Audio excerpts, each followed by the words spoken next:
Hey guys, today we're doing an installation video of OutEquipPro. The biggest thing I want to talk about is essentially the wiring difference. We're doing it through the roof or running it through the plenum. Not a lot of videos describe essentially how you remove the cowling and cut the hole through the styrofoam through the induction and then run the wiring in through the plenum. You can see on the backside here, there's going to be a couple different zip ties holding down this main powering harness. We're going to cut those and remove those, reroute our electrical harness up and around, following this one, and then entering through the side over by where the condenser is going to be. We'll see here, we're going to take a step drill and then essentially hollow this out so we have enough room to feed our conduit through. First thing you want to do is essentially unscrew the upper cowling from the base of the air conditioner.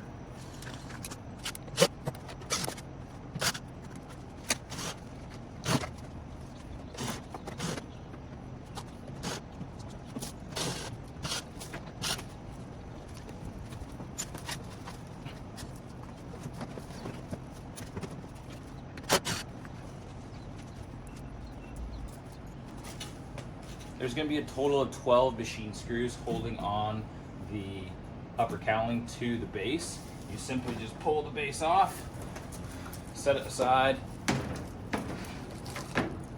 Now that we have our cowling off, what we're going to do is remove the wiring from the back side of the base, feed it back through, and then we're going to reroute it through the top around the condenser, and then cut a hole through the side of our plenum and essentially feed it back down. So what it's going to do is when the installation occurs, it's going to essentially be right next to where the air intake is.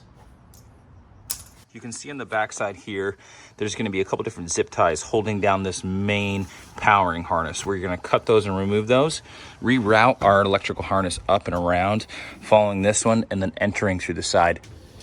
There's two ways of going about this. You can remove the power terminals from the power supply converter and feed them back through the bottom and then feed it back up around.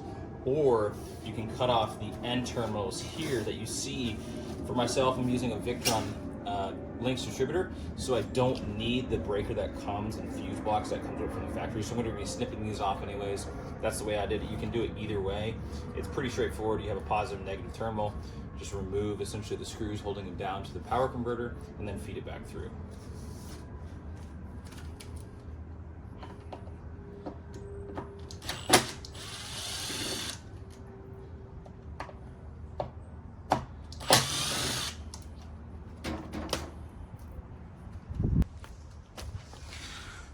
One thing I want to talk about is these crimps going onto the main control board were really loose and not fully seated. Also, the shrink wrapping wasn't a very good design. It was barely connected to the wire.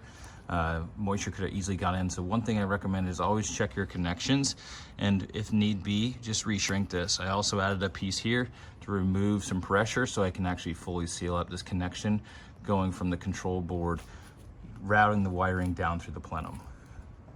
One thing I want to talk about is when you are drilling at your hole to route your wiring harness next to the evaporator, it's really tight in here. The evaporator is going to come up to this point right here. It's crucial that when you're installing the hole, or drilling out the hole, excuse me, that you're going to put it right here, essentially on the corner of this foam.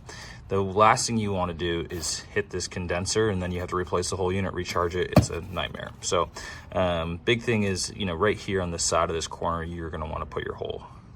Like I said earlier, we're going to be using a step bit to essentially drill our hole here, and then feeding our wiring harness down in so we can essentially prepare it for installation on top of the roof. The reason for the explanation of rerouting the wires, you can see here in the directions, they're not really clearly written. It's telling you to take it off the compressor, which is over here, which you cannot do. Next, I want to talk about the gasket that it comes with. Incredibly universal piece here. My install is on a Sprinter 144. When it comes to sprinters and transits, I highly recommend going with a bracket system and brace system from DIYvan. I will link their YouTube page and website in the description, but I went with their system. The reason being is this is not a great unit. The hole actually doesn't need to be 14 by 14. It's 14 by 9. DIYvan makes an incredible product that we'll see later in this video on top of the roof. And what it is, it's a custom cut bracket that goes on top of the ribs. You essentially flex it down, and then there's a bracing kit that comes from the bottom and pushes up as well. It really helps support essentially the air conditioner weight across the ribs of the van. One of the biggest things I see is in the install videos is people are just not supporting this. They're cutting the holes and putting them on the roof and calling it good.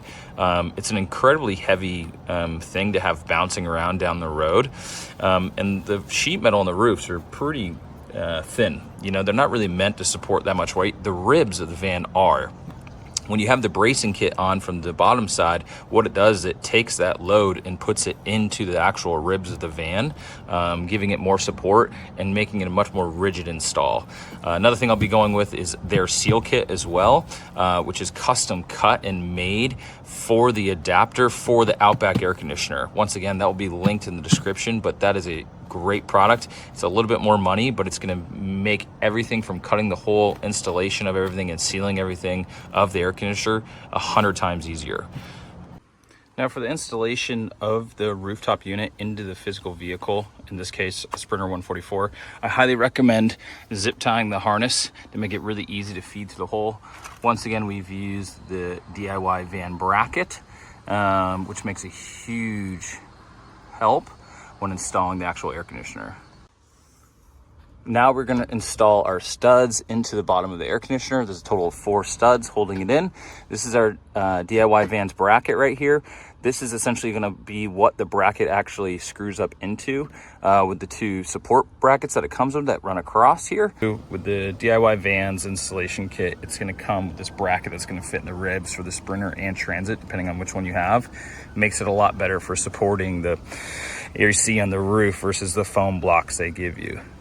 One last thing I want to talk about is the terminals it comes with. This is the positive. It comes with this little, essentially burnable fuse. I highly recommend removing this and putting in nice ring terminals and upgrading to at least a breaker style for this. I myself am using a Lynx distributor, so I was removing it no matter what, but I noticed the ring terminals are not the best that they use, and the shrink wrapping is not very good as well. It's just one thing to check. If indeed you are going to keep it, just double check all the connections that they made and make sure all their crimps are good. One last thing too is I highly recommend using dielectric grease on the converter box on the top of the roof, and I'll show that in another video as well.